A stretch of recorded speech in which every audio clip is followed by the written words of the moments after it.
Hello and welcome back to another episode of my MotoGP 24 career mode, and today we're here for the 8th round of our first MotoGP season for the Kazakhstan Grand Prix. Now, I do apologise for the lengthy gap between episodes. I actually didn't realise it had been so long, but to be honest, I've just been focused a lot on modding lately, so I've not really been making so many YouTube videos. Obviously, I made the MotoGP 17 video last week as well with the mod, but it was about time that we return to career mode. So just to recap the last episode, because it has been a little while, it was the Italian Grand Prix at Mugello, a circuit where I was expecting to struggle, in all honesty, but we actually managed to come out with the feature race win. In the sprint, was pretty decent result as well. I think we finished about 6th place, but it actually does show that we're able to keep our championship challenge alive, which was not something that I thought we were going to be able to do after turning up the AI to 120%, if I'm being completely honest. It was a really hectic race as well. I actually battled Jack Miller for the win, which sounds ridiculous to say out loud because, well, it was just a ridiculous race. We had Bastianini crashed out the lead, Marc Marquez crashed out the lead, Martin crashed out of like 2nd place by hitting like the pit wall. It was so strange. Aleix Espargaro crashed on the opening lap. Very, very bizarre race, to be completely honest. But it does set us up quite nicely for this second half of the season. Now, first things first, in this episode, we actually had the Mugello test. Not going to show any of that, but again, we went for engine power, like I went for in the last test. I know I kind of said that was a mistake, but as you guys saw in Mugello, we were just getting blasted on the straight by those factory bikes, so we definitely needed to go for the engine. Although, actually, both bikes, neither of them had an improvement on the engine, so I guess me picking that was pretty much completely pointless. Ended up going with bike B, because that was the bike that I found, well, it was the quickest lap time wise. It also had the best improvement, so it focused more on the aero, which I think is quite important. In terms of, even for the actual straight line speed itself, the aero is really, really important. So I went with that bike, had better aero penetration, had better sort of aerodynamic load, better stability. It's going to just give us free lap time in that way. If the bike is just easier to ride, we are just going to be much quicker on it. But then after the pre-season test, you join me now, where we have to choose our path. The summer break is the moment when you can express your aspirations for the next season. So I actually didn't realise we were going to have to do this right now, because otherwise I would have left a poll up and left it to you guys what I'm going to do, but unfortunately it's not really feasible because I kind of need to get this episode done, so I can't really put up a poll and wait a few days to see what you guys are going to say. So we've got two options here. We're going to move to another team for next season or renew with the current team. Now, I think it goes without saying, we're probably not going to stay at Trackhouse. Well, I'm not going to stay at Trackhouse for next season. We're definitely going to be looking at a factory seat for next season, because at the moment we're literally fighting for the World Championships. Of course, we're going to try and get a factory bike. But the question still remains which factory to go is. If we click here to go to a new team for next season, you can see we actually get the choice of manufacturer. And I believe this is it. I think this is as far as we get to go. I think we just get to pick the manufacturer. So we have the KTM, which obviously is the Gas team, or the Red Bull KTM team. Ducati, obviously that's plenty of different options there. The Lenovo, Prima Pramac, VR46, Grassini. Obviously, we actually got high and very high on a lot of those guys, and medium for the factory Ducati squad. Both Aprilia teams, so we can actually pick Aprilia, even though we obviously already said we want to move. So potentially that's an option, obviously going up to the factory team. Then we've got Yamaha, which we've got a very high possibility of, and Honda, which is a bit strange here because we have a very high compatibility with Repsol Honda, but the two LCR teams we only have high. So it seems a little bit weird because you think the factory team would have higher standards than the satellite teams. But of course, that is all the options that we've got. And to be honest, I'm actually leaning towards Yamaha because I think we've got a good shot at winning this championship this season. And if we don't, it's not the end of the world. We're on an independent team. It's not expected. But I really like the idea of going to Yamaha, teaming up with hopefully Quartararo, a top-level rider, and trying to bring them back towards the top. Because, of course, we know at the moment they are struggling. Quartararo's actually having some really good results on it, but it'd be really cool to try and bring Yamaha back from the doldrums. And I feel like if we do manage to win the championship this year, that's the kind of project we need to take on. Because if we go to like factory Ducati, yeah, we'd be really fighting for the championship, definitely. But if we have a shot of winning it this year, is there much point to go to a better bike where it's going to be even easier to win? I don't think so. So I think for me, that's the decision I want to make. I've always been a bit of a Yamaha man at heart as well, so there is that playing into it. And I don't think I've actually ever gone to Yamaha in any of the career modes I've done. So then I will go with Yamaha, and hopefully we'll be able to win them over and get a seat there.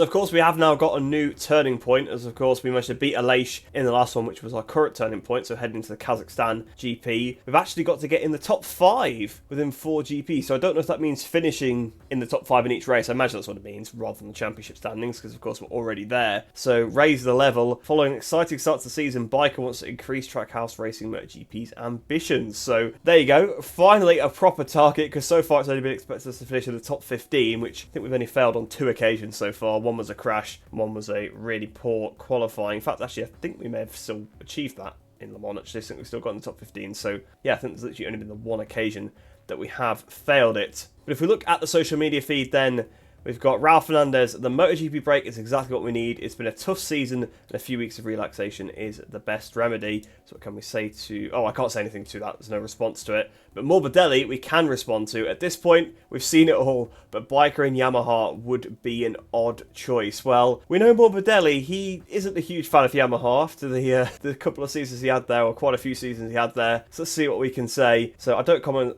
on rumours and speculations. I'm sorry, and I wouldn't worry about the rumours.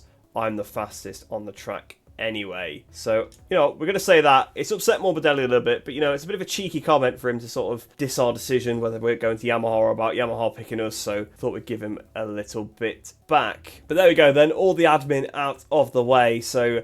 time to head into the Kazakhstan Grand Prix. Will be an interesting one. I don't know the track very well, in all honesty. The most I rode on it was actually last year's career mode when we did the Moto3 race here, so I do know the track to an extent, but that was a while ago. I mean, that was probably like over a year ago, or about a year ago at this point, so I'm going to have to try and sort of get back into the groove with the circuit. I remember being quite fast here, so hopefully that will transfer across, but I guess we will find out as we get into the weekend. So here we go then, into qualifying, and we have actually managed to go straight through to qualifying 2, which is always good. It was a struggle, it was not easy at all. I think I did about 14 laps in practice, and that was 2 different sets of soft tyres. But in the end, I got there, I got a decent lap in. The grid is so close, it's ridiculous. I was 6/10 off, and that normally would be absolutely fine. But for whatever reason, I was at P14 with that, so I had to try and improve. Ended up like 3/10 off. I was actually 5th at that point, but then I guess I ended up like 7th, 8th, something like that, as the session has been advanced. But you can see then, coming through Q1, we have got Jack Miller and Franco Morbidelli. But that's not the only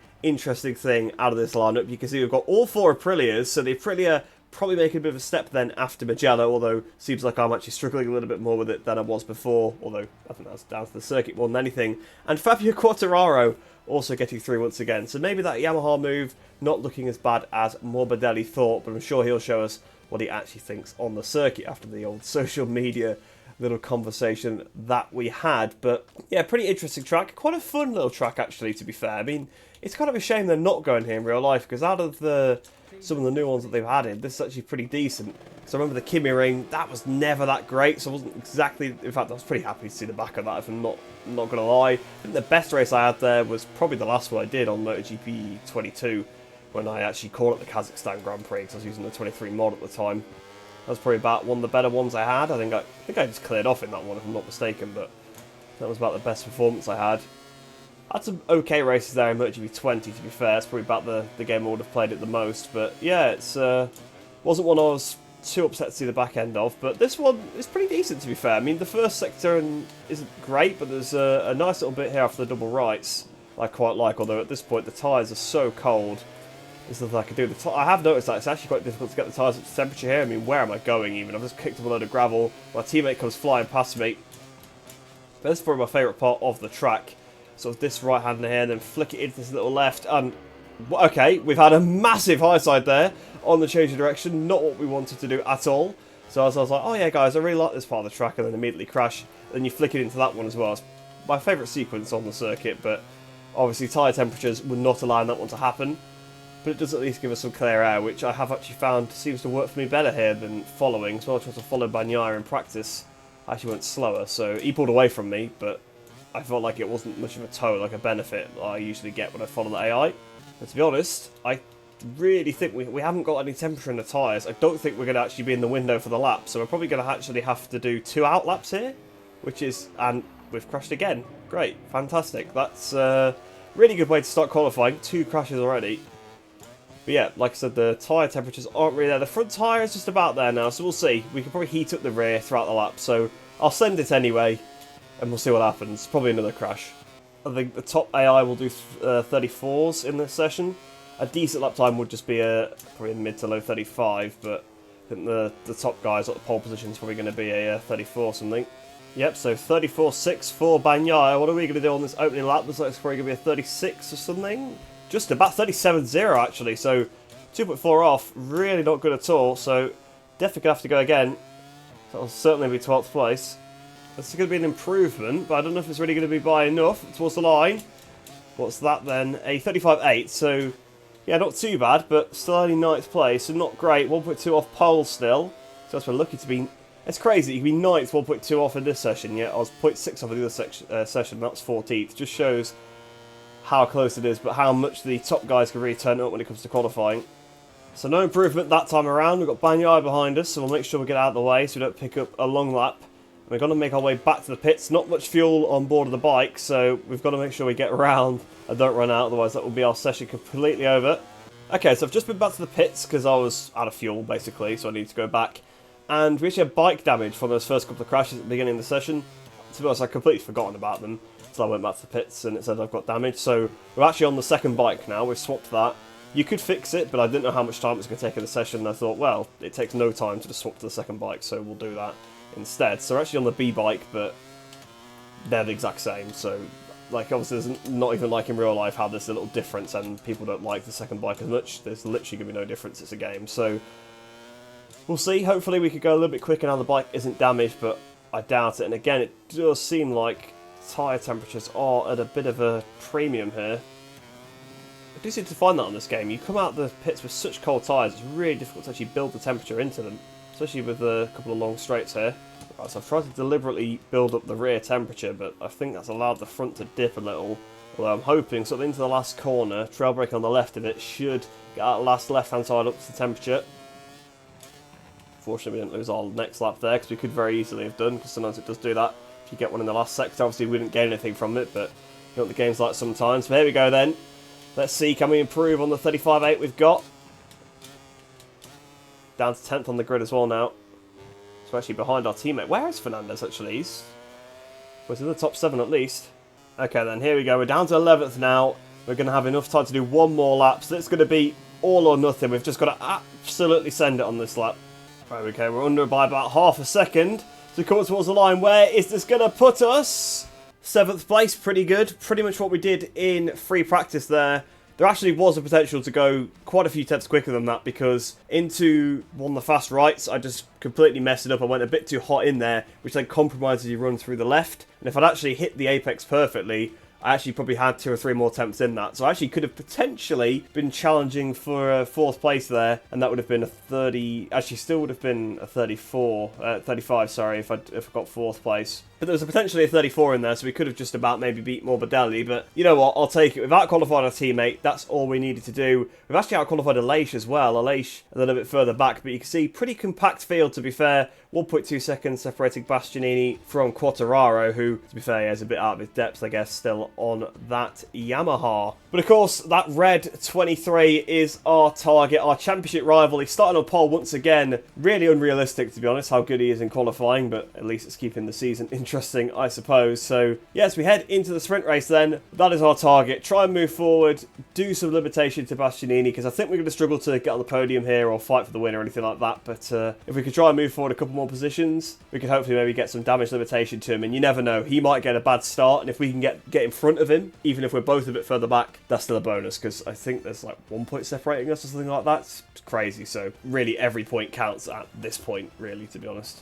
So here we are then, down on the grid for the sprint, and as you can see, it is pretty cloudy. And as you can also see, Gigi Dell'Igna is a teleporter, because we've just seen him stood next to Enea Bastianini. It cuts to the camera shot, and he's also stood next to Bagnaia. So either he's managed to clone himself in some way, or he could duplicate across him. And I wouldn't put either past him, to be fair. He's a hell of an engineer, so he could invent something like that. But jokes aside, we have got a pretty tough race ahead of us. It does seem like it is going to get a bit clearer as the race goes on, which is always nice, especially since tyre temperatures are such an issue.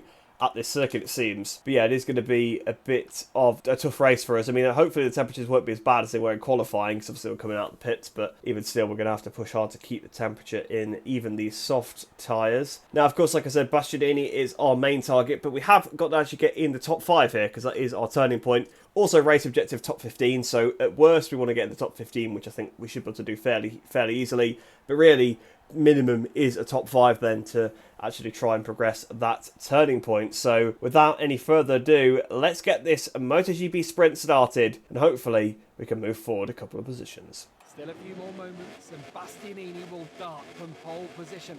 Everything's ready for a great race.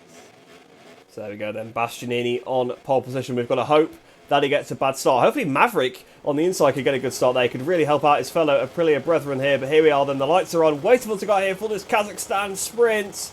Lights out and away we go. Oh, it's actually fifth in the championship, so it's not fifth in the race. So forget what I was saying already. The start's not been great. We've been jumped by our teammate Fernandez. We're down to 9th place. We're stuck on the outside of Alex Marquez. Can we try and get back up the inside? Morbidelli yet again. Try not to have contact with Morbidelli because we've had contact with him so many times. We've just had contact with Alex Marquez. To be fair, I was pretty much pushed into Alex Marquez there, so hopefully the stewards don't take any action against us there. But there I go, really slow through this section. Marc Marquez was struggling quite a bit there. Jack Miller on the inside of Marquez. Again, Marc Marquez qualifies not too badly, but goes backwards a little bit. We passed Jack Miller then. Jack Miller back up the inside of us though. So the two people are fighting for the win in Mugello, fighting for 7th place on the opening lap of their sprint. But there you go, Miller gets ahead of us. Overall, not too bad of a start to be fair, because we've actually managed to pretty much maintain position. I think we might have lost one spot, but that's not too bad. Ralph Fernandez though, he's had a really good start. He's up there in 4th place, and we've just got massively wide. That could cost us a lot of positions. Alex comes through. Actually, it's just Alex, so it's not too bad. Can we get that past? We should do, because we've got a better run. And know that AI's straight line speed advantage now kicks in, so nothing that we can do there. Can we hit the brakes into here at the inside? Don't think so, because I've been struggling all weekend into this turn. And oh, Pedro Acosta! Pedro Acosta at the inside! Pedro Acosta had contact with Pedro. Yeah, that's probably on me, that one, isn't it, to be fair. I should have picked the bike up. Pedro's down, Pedro's out of the race, and we've now overshot into turn 10 as well. Is that going to allow another AR at the inside? No, it's not. For now, then, we hang on to 9th place, but not a good first lap. Vinales is down at the last corner, so that's going to promote us up another spot. But yeah, Acosta came out the inside. I thought he was going to run wider than that, to be honest. I kind of just committed to my line. And yeah, to be honest, I pretty much took Pedro out there, so I'll throw my hands up. That was completely on me. And similar to what I did to Morbidelli in the last episode, really, I sort of turned in on him, and yeah, to be honest, I'd have taken a long lap for that one, but the game doesn't seem to see an issue with it, which is a bit strange, especially considering that we got penalised for a similar incident that was actually Digi Antonio's fault previously, where he sort of understood into us, so a bit strange to see the inconsistency there. But anyway, we've just got to get on now, get our head down. We're 8th place at the moment. We're keeping okay gap back to Binder. Now that the tyres are up to temperature, the brakes are up to temperature, we'll have to see if we can move forward a little bit more. Now that we're not in the pack as well, we don't have to panic as much if we run a little bit wide. So the former Moto3 rivals, Miller and Marquez, are really going at it in front. It's allowing me to catch up quite a lot, so all of a sudden we're sort of back in contention with Alex Marquez and Miller. So top 6, I'd take that considering the start we had. Well, the start actually wasn't too bad, but you know, the first lap we've had, I'd absolutely take that. And to be honest, I mean this in the nicest way, I can see Ralph Fernandez probably going to come back towards us at some point in this race. So there is still the potential of a top 5, which of course was the target I outlined at the start of the race, even though I'd misunderstood the actual objective. But Miller goes a bit wide, then Alex Marquez unable to get through. Are we going to be able to try and capitalise on this one, try and get a sweeping line through turn 8, pick up the power as early as we can? We picked it up earlier, but it's not enough. But to be honest, Miller looks like he's really struggling. Miller's gone completely off the circuit there. That's allowed Alex Marquez through, although he's still hanging it around the outside. Contact now. Miller really not interested in racing Alex Marquez fairly. And we're looking at the inside of Miller now through the last corner. It's never really going to work him, but he looks like he's already in tyre trouble. He almost high-sided to come out that last corner. And to be honest, I need to try and pass Miller as soon as possible, because his teammate is going to pass me if I don't. There he goes wide through turn 1. We're going to go the inside of Jack. There we go, up into P7. Can we beat into turn 2? Yes, we have. So, oh no, he's going to stick his nose in there, to be fair to Jack. He comes back at us, but I think we've got him now. So up into P7 then. Next up, Alex Marquez on the Grassini bike. So there's 2 Grassini bikes fighting 2 Trackhouse bikes in a couple of packs. See, Raul is fighting Mark and we're fighting Alex, so though positions are swapped. Mark is the attacker and I'm the attacker in this situation. Now hopefully Miller does us a solid again, just as he did in the Mugello sprint. It actually holds up Binder behind us, because I could do with a bit of a buffer back to him. So Alex Marquez has just gone off the track. Yeah, not surprised. Felt like his warning was fair. He just sort of overstepped the curb a bit. You can see it is now starting to brighten up, just literally like immediately. I always find the weather transitions a bit jarring in this game, because they just basically go from one to the other. There's not much of a transition. I don't know if there's like a minor transition up to that point, and then it just changes, but there's still just a jarring change when it's actually finished. Bad news though, Binder has pretty much immediately got past Miller, so no buffer for me. Okay, so now I need to decide where I'm going to pass Alex Marquez, because we're all over the back of him. I mean, in sectors 1 and 2, I actually have the advantage of the AI, but it's just sectors 3 and 4, they're just so much better than me. Except maybe this section here, they are a little bit weak in the way that they take it. But then there's not much of a passing opportunity, because it'd be a bit of a stuff into here, and I just feel like they turned in on me. I suppose like I did to Acosta earlier on. Not the best line there. Raul Fernandez in front gets a track limits warning. Yeah, they just have such an advantage in the last part of the lap. I mean, I close up with so much through sectors 1 and 2, but by the time we get out the last corner, it's just gone. I mean, to be fair, I didn't take the last corner that great on that lap, but my lap times are pretty consistent, should I say, and they're not too bad either, in fairness. The AI just are really bad through that section of the track. You can see, just eating up the time towards him. And I'll tell you what, we are catching, I think, Mark and Raul in front, but it's just not going to be enough, unfortunately. If we had the full race, I think we'd be on them, but there we go then. Up the inside of Alex Marquez. I had a look there on the previous, like you can see he's out of tyre, he's really struggling. There we go then, we're really looking for the switchback now on Alex. I mean, it doesn't really matter because he's just going to get a better run than me anyway, and then as we get into that sector, it's just so much better. But we seem to have a bit more tyre left than Alex, and we're in the slipstream of him, so we're underneath our personal best time. To the right hand side of Alex Marquez, can we make the pass? It's going to be tricky, he's going to try to hang it around the outside, I'm just going to stick it at the inside, he's going to tip it on me, kind of like I did to Acosta. But I actually wasn't as far ahead, so actually kind of helped me out. We're still side by side as we go down towards this turn here, and Alex just hangs it through. You're not going to see many tracks where the AI can actually outbrake the player, but this is probably one of them, just because the corners are so nazary, so tight. And I really am struggling, and you can see Raul is going back at Mark. To be fair, Raul is really hassling Mark along. It looks like maybe both of the Grassini riders have run out of tyre at this late stage of the race. But we've got one more lap to go then. Probably one more opportunity really to pass Alex Marquez. It's got to be in sector 1. Really got to be in sector 1, I think. Try and get past Alex up the inside here, but he's just going to be able to cover us off. We're going to go around the outside. In fact, into turn 4. That's just not going to work. That's going to cost us a decent amount of time. Alex has a massive wheelie there. He really is struggling now, but I just don't see anywhere I could pass him. You can see we're really close enough on the guys in front now, because I just saw Fernandez's name tag for like the first time in this race. But unfortunately, if we haven't passed him by this point, we're just not going to pass him, because they're just so much faster than me in the next sector of the track. And oh, I lost the front there as I tried to carry the speed to close up onto Alex, but just nothing I could do. They're so good through this section of the track. Another track that was one in there up ahead for Marc Marquez. Alex Marquez, I think, probably should have got one there in all fairness, but he didn't. He managed to get away with it. This could be a last chance saloon here into the last corner, but just don't think we're going to have it. We'll try, carry the speed through, pick up the power as early as we can, but Alex is just going to hold on ahead of us. We're going to have to slipstream, but it's not going to be enough, so it's going to be 7th place here then in the sprint race. Not quite the result I wanted, to be honest. I don't think it would be as bad if Raul hadn't beaten us. So Raul Fernandez is actually going to be top Aprilia for the first time, I think, this season, which is really incredible for him. He has been absolutely on it this weekend. He was straight through to qualified 2, which he very rarely, if ever, does. Was going to out-qualify me till right at the end. Jumped us immediately off the line. And then in the opening couple of laps, I just lost so much time. You can see my lap times are actually pretty comparable to the guys around me. We were much quicker than the Espargaro, Miller, Quartararo sort of bunch. So we had the advantage over them. And we were pretty similar in pace, to be fair, to Mark and Raul ahead, but just wasn't enough, unfortunately. But there you go then, that is the sprint. Hopefully in the main race we should go a little bit better. We tend to go a little bit better, so we'll have to see. But it's just so tricky to pass. I mean, I think I made a total of like 1 overtake in that race, and that was on Jack Miller, and because he ran wide through turn 1, and that was because I had a big pace advantage over him, really. You can see there's a good 6/10 there. If you look at our fastest laps, whereas Alex Marquez, a rider who on our fastest laps only had 1/10 over, I just couldn't get past him. I just couldn't get past him anywhere. So it's going to be tricky. Going to be about that first lap, but obviously we got a bit mugged and beaten up in this one, so we're going to have to try and improve. Without any further ado then, let's get into the main race, and I'll see you down on the grid.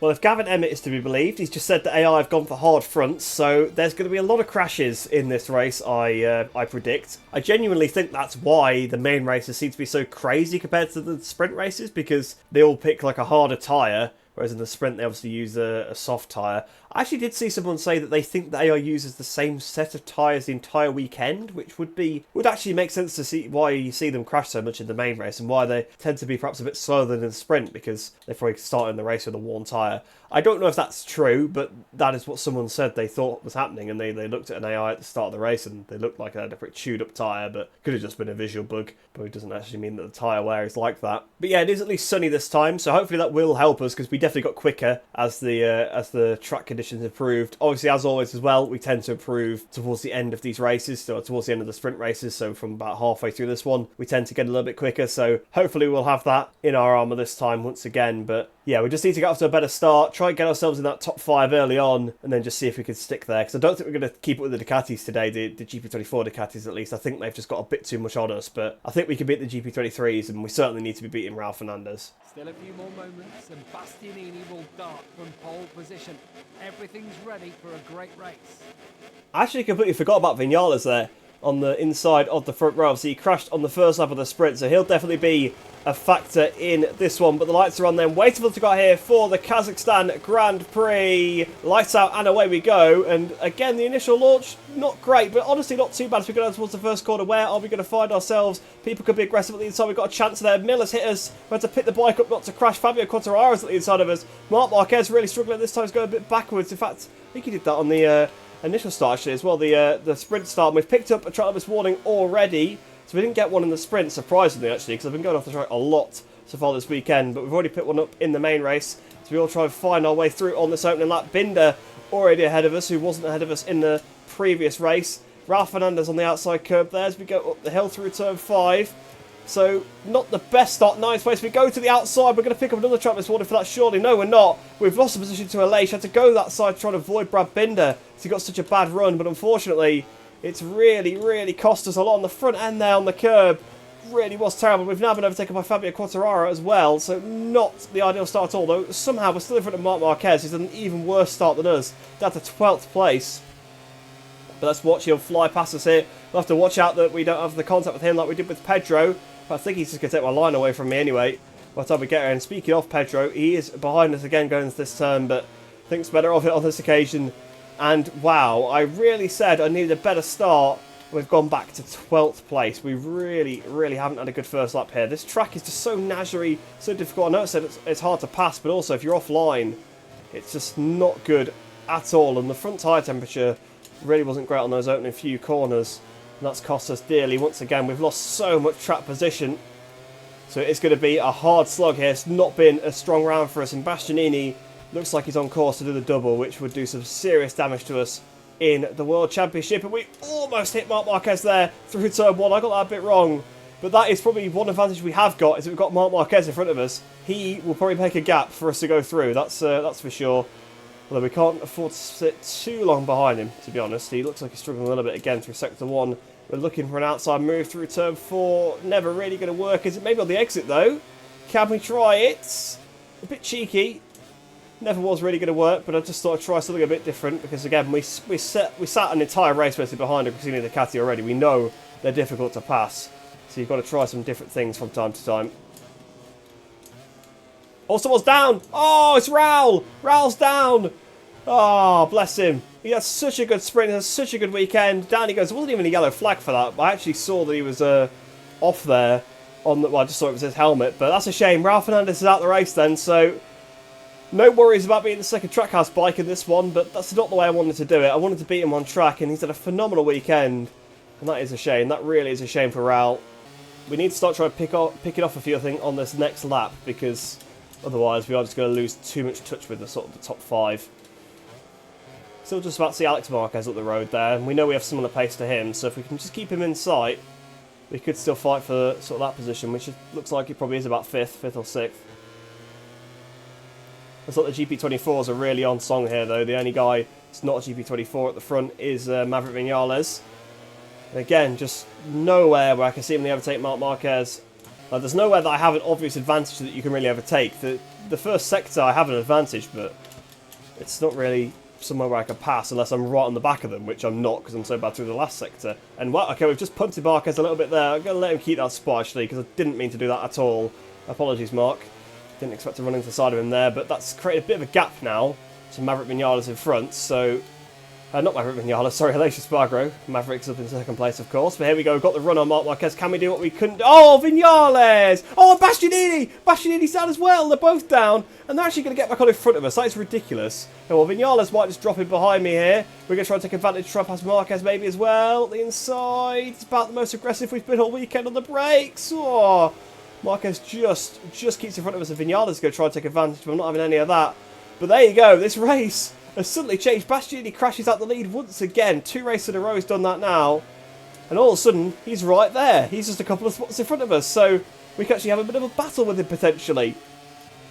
That's a shame. Vinales, once again, Vinales really has been having a lot of front enders this year. And Marc Marquez runs a bit wide. We've probably given him a bit of damage on the aero, you know, because he seems to be struggling since a little bit of contact. We weren't able to pass him through turn 1 there, but I think it's only a matter of time. We might be able to get him through here.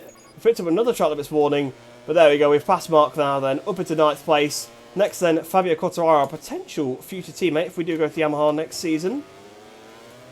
So we want to make this one nice and clean. But again, having a great weekend, and Yamaha maybe not looking as bad in race trim as perhaps it did in qualified trim, because of course he was 12th, although he did good to even get through to qualifying too, in my opinion.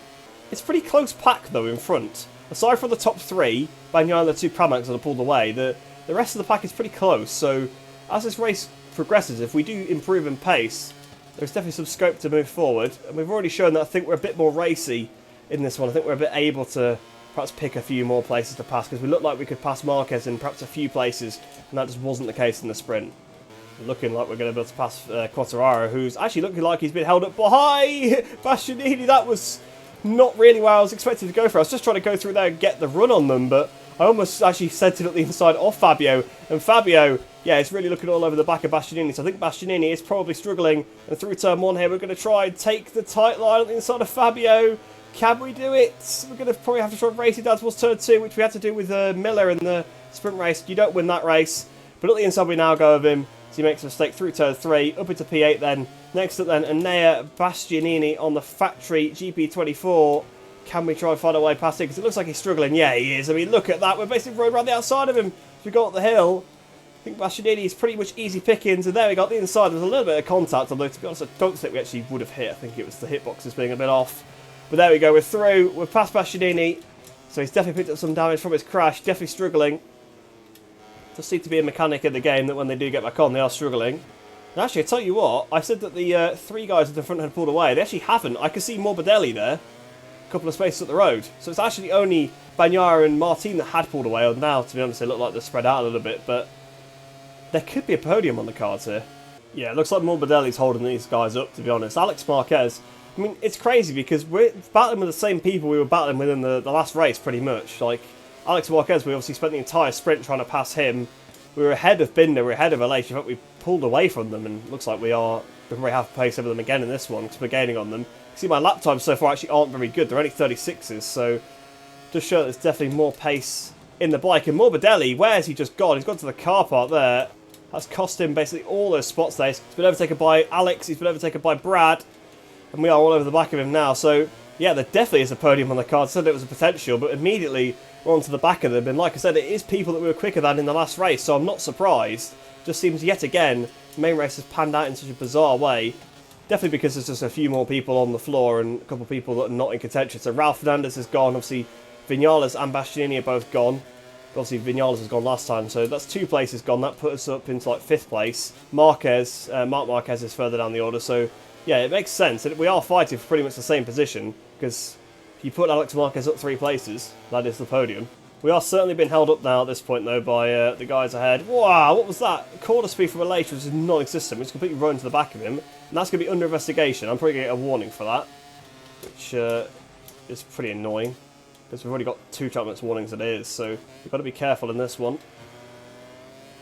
Yeah, I do seem to have superior pace over these guys, and Fabio Quartararo is catching me. Yep, warning. And why is Alex Marquez going? Alex Marquez just got all the way to the gravel. So Binder up onto the podium, but Yeah, it seems like everybody in this pack is struggling. You know what? That guy might be right about the tyres, because it almost seems like it is a tyre issue. But maybe it is the fact that they're using hard tyres or something, which they weren't using in the previous race. But I actually fancy a podium here, and we're going around the outside of a Leish. That's just not going to happen. I wasn't even trying to do it, but we are finally starting to actually make inroads on the brakes of the AI, so maybe I'm finally sort of figuring this track out after all these laps, after a whole practice session, a whole qualifying, a whole sprint race. I'm finally figuring out the areas that I can exploit on this bike, on this track. But here we go then, we're about to start lap 8, so actually we're much further into the race than I thought we were. Whoa, we almost hit Leish at the back there, so yeah, we're literally a whole sprint's worth into the race already. Okay, so Leish hasn't ran very wide here. You kind of rely on them to run pretty wide through there to actually make the pass. I'm going to stuff it at the inside of him instead, though, into turn 4. We surely have got him now, because we get a better exit out of here compared to the AI. Yes, we have. So over to P6 then. Next up, Franco Morbidelli. Then it's Alex Marquez. It looks like Brad Binder is actually pulling away from this pack, which I'm not surprised by, because the pace isn't strong in this group. So, and he's trying to dispatch of them and go after Brad, although Brad seems to have made a bit of a mistake there, so that's probably brought us all back into it a little bit more. Morbidelli's tyre does look pretty chewed up, so maybe there is something about them staying on the same tyre, or at least really struggling with the tyre wear in the main race. Morbidelli, though, has the slipstream on Alex Marquez. So the GP24 blasts past the GP23. It does seem like Alex is just struggling so much now. I mean, he's got absolutely no speed at all. Yeah, you can see, look at him trying to get on the throttle. He's got absolutely nothing. We're going to probably actually blast him down towards turn 1. So through turn 1, are we going to try and go around the outside? It's not really what I wanted to do, so I wanted to go the inside of him, but because we'd sort of levelled him so much, I couldn't really switch back up the inside, and we're going to be doing the AI spot of trying to run him into turn 2, and also Leish is now back involved as well. But can we get past Alex here at the inside? We've done this too many times already, but I think this time we're going to have it covered off. We're going to attack brake him, and yes we have, up to P5 there, so we finally passed Alex Marquez. It only took the entire sprint and half of the main race, well more than half of the main race, we're on lap 9. Tell you what, this one has flown by, absolutely flown by. Look at the gap to the leaders as well, 9 seconds. Like, we are not running a good pace. Morbidelli's gone to the car park once again. Just seems like these AI a bit further back are struggling. And, oh, look at that, that was opportunistic. Right, so we've passed Morbidelli. Let's just try and gap him now and Binder's the target, because if we can salvage third, that would be a result. 1.1 seconds. I reckon we could do it. I mean, because the AI's pace themselves is not amazing. Only 35.1 for Bagnaia. I mean, I can't do that, but compared to what they were doing in qualifying and stuff, and I'm pretty sure they were quicker than that in the sprint, so even the top AI aren't quite doing the pace they were doing previously. It's strange. You'd think the higher temperature would actually improve the race pace, but it actually seems to have made it worse. Although for me, I've obviously been mired back in the pack. I was down in 12th after the first lap, so I've not really had any laps of clean running, aside from, I think, the 135 that we have done. I think I was in clean air there, so we'll see. We've got, what, about 4 laps to try and catch us a Binder, so we'll see what we can do in 4 laps of clear air. We were quicker than them in the sprint, so we should be quicker than them here as well. So straight back into 35s with clean air, 35.4. I think that's pretty much what we did in qualifying. I think we did a 35.3, so that's the quickest lap I've done in a race so far, and only a couple of tenths off what the leaders were doing. So, to be honest, if I had clean air the whole race, we actually could have fought for the win, which is quite ridiculous. But you can see the gap is still around 9 seconds, which is what I said a couple of laps ago. So, yeah, we've certainly actually had better pace than I expected. But we're pretty far ahead of Morbidelli now, so we're not going to worry about him. So we can put our full focus on Brad Binder. I think another mistake from him will pretty much have us past him. On this occasion, not quite so much, because I actually made a mistake myself, but we are all over the back of Brad now. So penultimate lap time then, still sat behind Binder. I feel like we've got to try and pass him on this lap, I think, because I can't leave it to the last lap, because I don't know if we'll get it done. I'm not trying to leave it, but you know what I mean, I just want to get it done and out of the way, because his pace is certainly a lot closer to mine than the other AI, like Morbidelli and Alex Marquez. So we're all over the back of Brad here. We're going to just ride past him virtually, a bit like we did to Anea earlier on, but we're not going to get that one stopped, unfortunately. Because we were sort of side by side, I had to try and outbrake him, but just was never going to really happen. Because I know that AI got a bit hot in there, so I actually had to brake significantly later than I wanted to. And that's actually cost us, and like I said, I don't want to leave it to the last lap, but it looks like that's exactly what we're going to have to do. And we saw with Alex Marquez, that doesn't necessarily go our way. He might have just done enough here, you know, in this last sort of sector, just to brake me enough to not pass him through sector 1. And that's probably going to be curtains. I'm going to have to kind of rely on him to make a mistake, but you can see he's got so little tyre left. we're actually gaining out the last corner on him, which is not an area that we were gaining on earlier on in the race. So here we go, last lap time. I just pray we can get past Binder, but I just don't think we are. Return 3, close right up onto him. It's going to be a risk, I think, into turn 4. Oh, a bit of contact. We'll let Binder keep the spot because we don't want to do it like that. We've had too much contact so far this season, and that could have just cost us there because we've had to let him back. Well, I've let him back through, and it's probably just given him enough of a buffer. I wanted to go for it into 4, but it was just a bit optimistic, to be honest with you. I know that when the tyres have gone off, though, you can outbrake them through there. Oh, and again, we're looking for it. We're really looking for it. We might be able to get him onto the straight. He's actually made a bit of a mistake into turn 8 there. On the power, in the slipstream of Brad Binder. But he's just getting that power down better than us in the slipstream. Then can we just send it at the inside of Brad? We're going to have to send it. We're going to have to send it. We've got no other choice, really, to be honest. And at the inside we go. And we are not making the corner. We are nowhere near making the corner at all there. And he's down. He's crashed. Wow. Okay. Okay. Okay. That's not what I expected to happen, not going to lie, but there we go then. Zarkos has picked up a long lap penalty further back, so that's going to make a massive impact on the race. But, okay, Brad Binder has basically just laid the bike down and just given us position, so no idea what's happened there. But there you go then. Bagnaia wins the Kazakhstan Grand Prix, but we're going to come home in 3rd place and gain some much-needed points back on Enea Bastianini.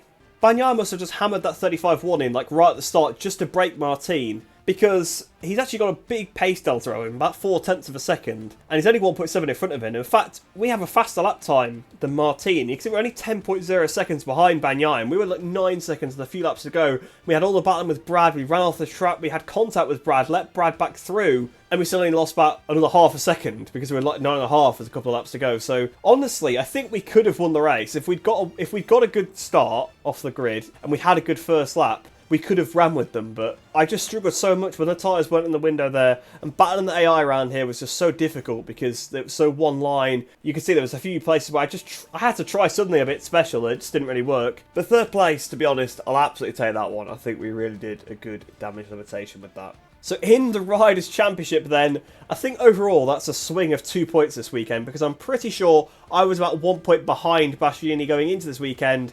I'm now 1 point ahead, so there you go, an overall swing of 2 points. He was 10 points in front of us going into this race after the sprint. And obviously we've managed to claw that all back with the crash he had there. We were able to actually get a 3rd place and gain loads of points back on him. Martin is actually only now 42 points behind, so Martin's slowly coming back into this. Bagnaia only 46 points behind is slowly coming back into this, so not the best weekend for myself and for Bastianini in terms of points. It's allowing those guys to get closer again, so we're not out of the woods yet, because I kind of disregarded those two because they've crashed so much, but in the races they have finished lately, they have been really, really fast, and they're not a million miles away. Like, that's still bridgeable, so we could have a 4-rider title fight here, which would be pretty interesting. I think the Marquez brothers and Aleix, I think they're a little bit too far behind. Vinales as well, a little bit too much out of it, but those are the 2 Ducatis, they're certainly still in the mix. As for the Teams Championship then, Ducati Lenovo of course continue to lead. Pretty difficult to topple them because if one's not at the front, the other one certainly is. Obviously we had an unfortunate weekend for Ralph Fernandez. Well, unfortunate race for Ralph Fernandez. He actually had a good sprint, but in the main race unfortunately crashed out pretty early on. Primo Promax still sat there in 3rd place then. Aprilia in 4th and Grassini down in 5th position. As for the Constructors' Championship then, Ducati of course continue to lead, 49 points now clear of Aprilia. I can't see us gaining that one back because I think we are going to struggle to consistently win races from here on out. So yeah, I don't think we're going to be taking many points out of Ducati. KTM then still sat in 3rd place, Yamaha in 4th, and Honda still rounding off the back in 5th position. So with that round completed then, we'll head back to the Career Hub, see what we get, and then we'll end off the episode. So a decent weekend for the Reputation then, 57,900, because we got 2 top 15 results, so taking us closer and closer to that champion ranking. And here we are actually back in the Career Hub. Then we've got 2 messages on the social media feed, so that one will be interesting. So Yamaha and Biker, I don't think I can imagine that from Aleix. And then Martin, I knew that Biker would have tapped me at every turn, and luckily I finished the race in front. The entire team is satisfied, and we hope it will continue like this at Assen as well. Oh, we've got Assen next, have we? Okay, this one, that could be a good round for us. I was actually thinking it was the Sachsenring next, but it is Assen, of course, isn't it? Because, yeah, Kazakhstan Kazakhstan was supposed to be between Mugello and Assen. So let's see what we can say to Martin first then. So we can say races are like that. Okay, so it didn't go well, but the team and I will try and pick ourselves up again for the next race. Or I missed an opportunity, but next weekend I'll show you who's better. Well, I'll say the nice option because he wasn't anywhere near me. Like, literally, he was like 10 seconds up the road from me, so I don't know what I was defending. He was defending the fresh air, I guess. But, yeah, Leish, Yamaha and Biker, I don't think I can imagine that. And then what can I say? Well, I think the reporter let things get out of hand because the other day I walked in front of a pit that wasn't mine. Or is it just me?